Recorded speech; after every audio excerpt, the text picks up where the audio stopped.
Hi, I'm Otto Dargan from homeloanexperts.com.au, and today I'll be going through some tips for buying a property during the COVID-19 pandemic. Firstly, is your income stable? If you have any concerns about the stability of your job or your income, then don't buy. Have a talk to your employer before you proceed. It doesn't hurt to just wait a few months until you have certainty and then buy. We're seeing a lot of questions from customers about, is the property market still open? And yes, it is. You can view properties virtually online, and then if you like the property, you can do a one-on-one inspection with a real estate agent. What we're seeing is that less properties are going to auction, however the market is still open.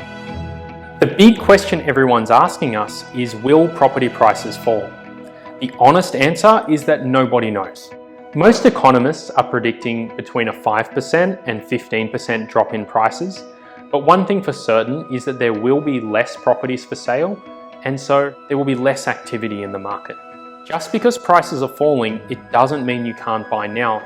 If you're expecting prices to drop, say, by 10%, then just offer 10% less. And that way then, if prices do fall, then you've already locked in that price. Be aware as well that the property market can take longer to react than, say, the share market.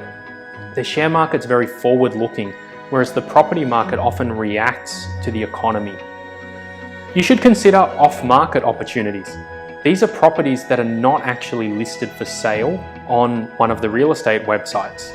Typically, this is someone who wants to sell and they've contacted an agent, but they haven't actually gone through the formal marketing process. The best way to access off-market properties is through a buyer's agent.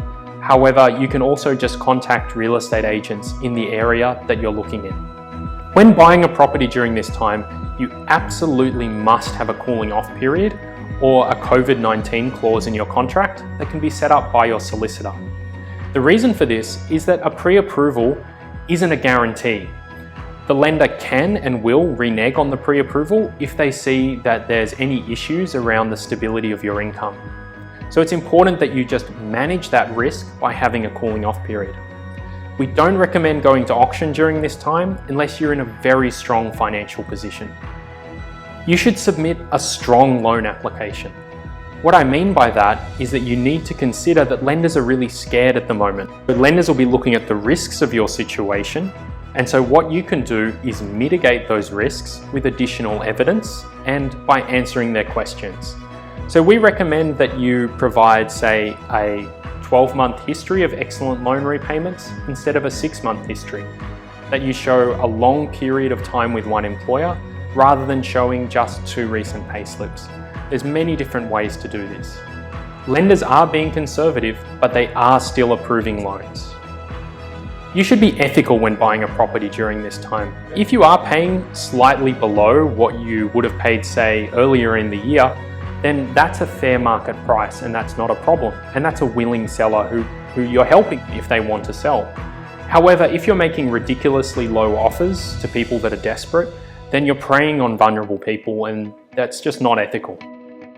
During past property downturns, there's often been a rebound where property increases in price rapidly in a short period of time. Nobody knows if there'll be a rebound. However, if you do think property prices are falling and you want to wait before you buy, then you should be pre-approved and ready to buy, because when a rebound does happen, it can often happen a lot faster than people think, in a matter of weeks. When that does happen, you'll need to act quickly.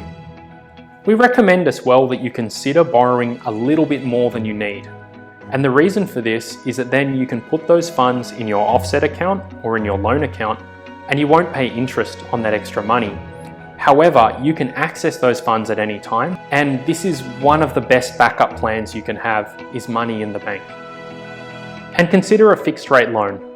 Right now, the government has given the banks very, very cheap loans, and in turn, the banks are now offering fixed rate loans that are well below variable rates. So we're seeing more and more borrowers choosing fixed over variable. Fixed rate loans are a little bit more complex and they do have restrictions, so make sure you get advice before you proceed.